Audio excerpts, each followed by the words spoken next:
পড়েছি আজকের খাওয়া দাওয়া নিয়ে। আজকে আছে কচু মাখা, ইলিশ মাছ একদম পদ্মার, আর আছে ওলের চাটনি। হ্যাঁ, একদম একদম সর্ষে পোস্ত দিয়ে। ইলিশ মাছ দেখা যাক, এরকম খাইয়ে খাওয়া যাবে। আহ দেখুন বাইটটা দেখুন।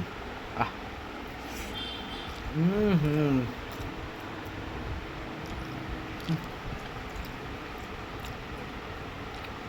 এই হচ্ছে পেটি, ইলিশ মাছের পেটি।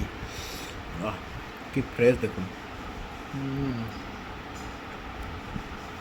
হুম হুম। আহ অসাধারণ টেস্ট। হুম।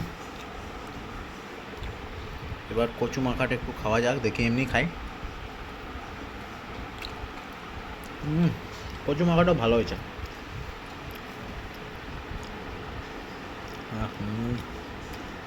একটু কচু মাখাটা এরকম নেব এবং হুম খাবো লাস্টে। একটু ওল চাটনি। ওল চাটনি কি